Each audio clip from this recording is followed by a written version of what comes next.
Hello everyone, welcome to another episode of TCG Talk, back today with another video. And in today's video, I'm going to be giving my general thoughts on the meta through the infamous tier list that we have here for post Lexi. Lexi has been unofficially living legend, obviously doesn't officially go out of the format until November 6th, but that does proc the discussion of, what is the meta going to look like for not only Worlds, but future after Worlds, over the next couple of weeks and months before the heavy hitters release. So we're going to kind of talk about it. I'm going to give my general thoughts and just opinions and kind of get your thoughts as a community as well. So if you're new to the channel, welcome. Thank you so much for stopping by. Hopefully you enjoy your stay. Feel free to check out my other videos. I do a lot of flesh and blood content around here. Been doing really good this month and last month, trying to give you consistent content. So feel free to check that out and let me know what you think. If you're a long-standing supporter, thank you so much as always. Feel free to check out the Patreon and the Discord down below. Our Discord's now at 430 members, which is pretty nuts. And it's growing every day, so would love to see that eventually get to 500 and have a really cool and positive community, really open for new players. So if you're a newer player as well and you just want to get some opinions on stuff, definitely check that out. So we'll get right into it. So this is the infamous tier list. It's not exactly a tier list. Like there's not tier 1, tier 2, tier 3. There is a top deck section. We'll kind of get into that. But I basically have sectioned this off into how I think the meta is going to go. I think there's definitely a top deck section, obviously. I think aggro as a whole is going to be used not only to help try to counter, hopefully, Dromai, but also be able to fight some of those top decks and give them a little bit of pressure. Then we have two meta-dependent decks that I think will be good or bad depending on what is most represented. Then we have the field. I'll kind of talk about that and kind of go through that. And then again, we have what I call gate kept by the top decks. Decks that necessarily aren't bad, even though some are less or worse, but because of what decks are top in the format, they're kind of unplayable in my opinion. So we'll get into the easy part, the top decks. I think personally, these three right here, Dromai, Bravo, and Dash are the top three decks post Lexi. Now, I think Dromai is the unequivocal, unarguable top deck in the format, and she kind of does have her own place, I think, at the top of the format. However, I think her, Bravo, and Dash pose the best out of every other deck. I think Bravo has a really good matchup spread into a lot of different decks. He's either favored or even in pretty much every single matchup. Doesn't really have a bad one.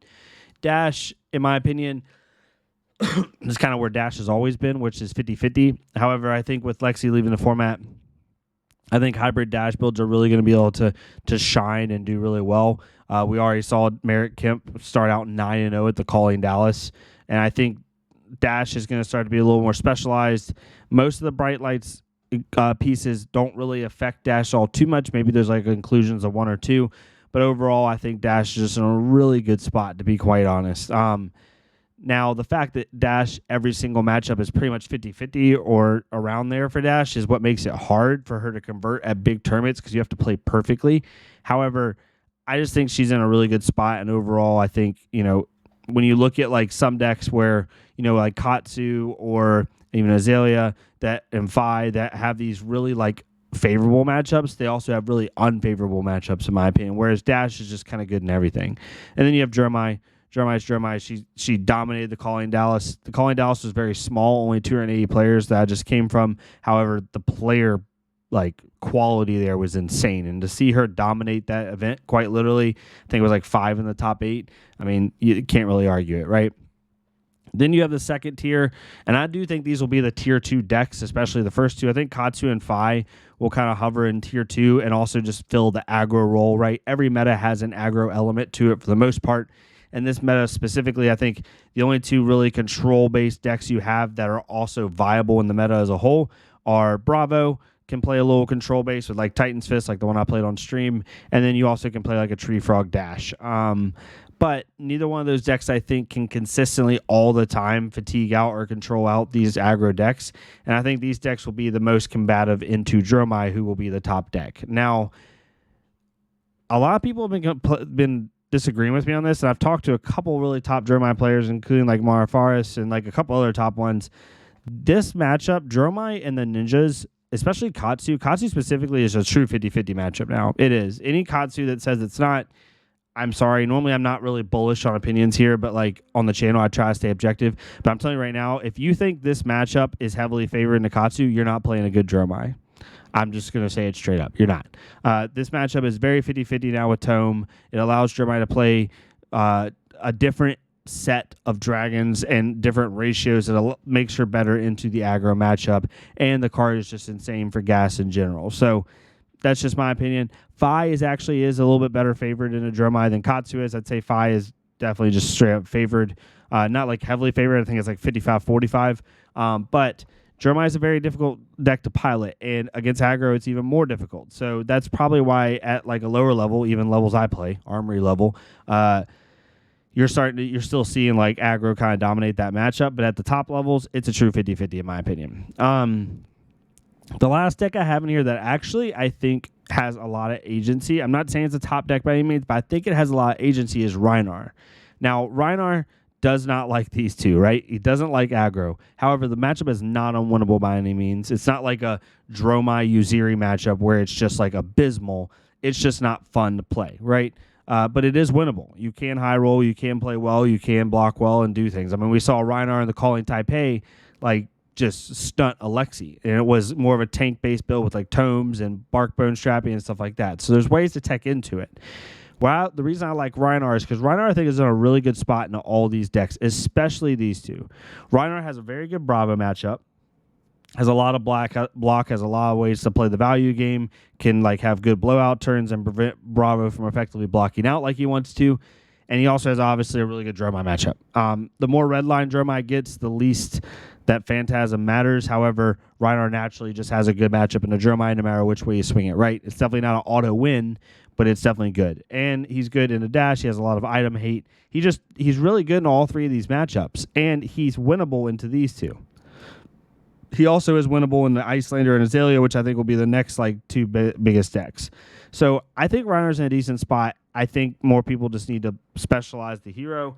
And Rhinar players, I think, kind of, it just is my opinion, kind of fall to their own demise because they play like the cheetah version. And even though the cheetah version is better into certain things, I think sometimes, they just want to play brute, right? Brutes want to brute, and they want to roll dice, and they want to do crazy things. And over the course of a 9-round tournament, 12-round tournament, that bites you in the butt. So usually the brutes that you see, the Rhinars you see that are doing well, at least from what I'm seeing just in placements, are like the tank Rhinar builds. Every once in a while, you'll have a cheetah build that probably high-rolled the event. But the big events like Calling Level, like Chandler Tao and the most recent, the Calling Taipei, and a couple other ones, like they and Josh Lau and stuff, like they are playing these very smart value-based Rhinar builds, and you're just seeing that consistent success. So I'm interested to see where this line goes. The next two is meta-dependent. So Azalea and Icelander both are in a really good spot. The issue is I think it depends on what the topmost deck is, because both of these decks don't like Dromai. Now, the more redline Dromai gets, the better it is for Icelander. I think that matchup becomes a lot more winnable.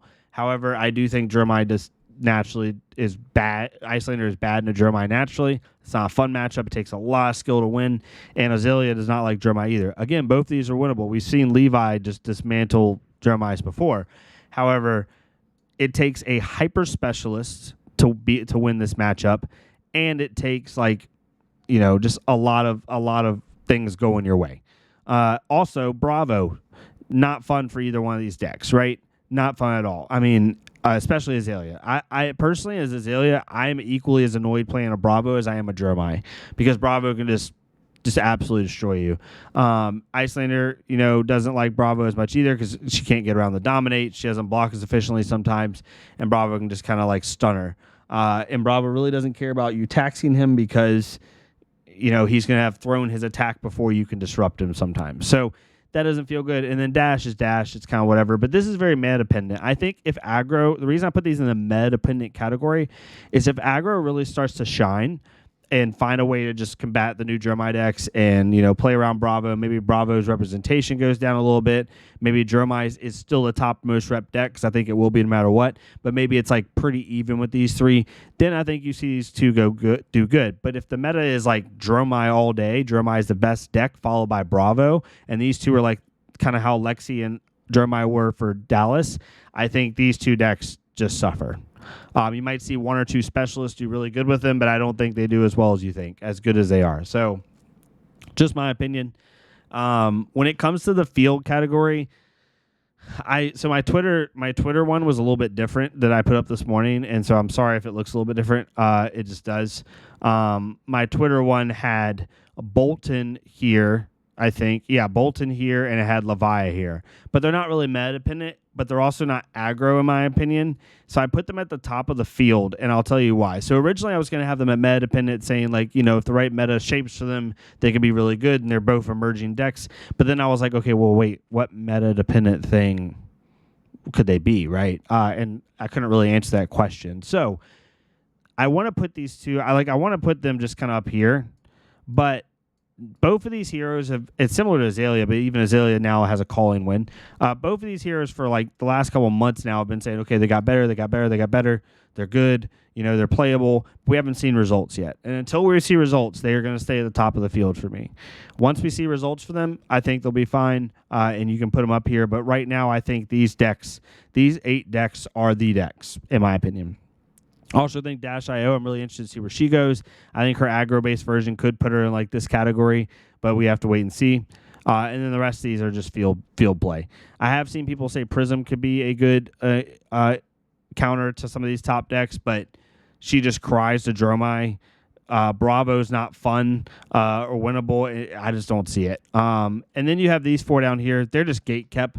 Most of them are gate kept by Dromai, to be completely frank. Uziri and Arachne, as much as I love them, literally, even though Katsu is my favorite hero, Assassin is my favorite class. You probably can tell that by some of my channel, a lot of my videos on the channel. As long as Dromai is a top deck, if you play these 2 decks, it's because you're playing them for passion, and you are hoping to God you dodge Dromai. Is it completely 0 to 100% unwinnable? No, but it is close to unwinnable as unwinnable is in the game right now. Same thing with Riptide. Riptide, you are hoping to God that you dodge Dromai, right? All 3 of these decks are gate kept by Dromai. This Viserai is just sad. Without Rosetta Thorn, Viserai's power level is just not there. Also, I don't have Vincent in here. I'm sorry about that. Vincent's in the field. I don't know why Vincent went in there. I had to reset this when I changed up some of the tiers. Vincent's in the field. I think she's actually really good. She's right here, but I've just put her in the field until we see results. Anyway, Viserai's hard.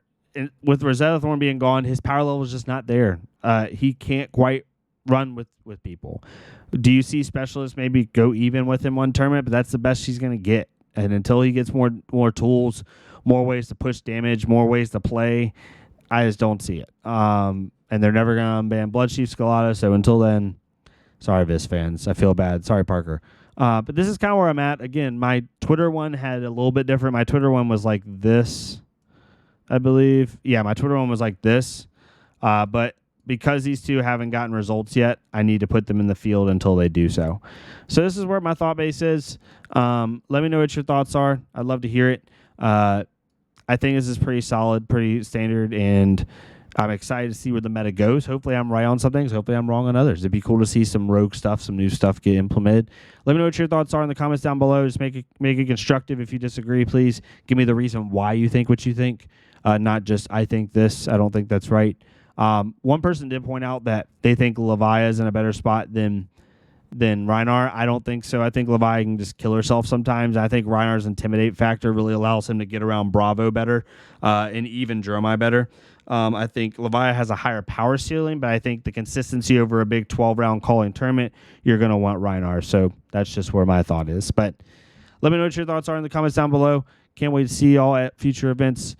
Super excited to see how Worlds goes. Going to watch the Battle Hardened Milwaukee? No, Columbus. It's Columbus this weekend. One of the Battle Hardens that Savage Feats is putting on. So definitely check that out. Excited to see how Worlds goes. And yeah, I'll see y'all next time on TCG Talk. Thank y'all so much.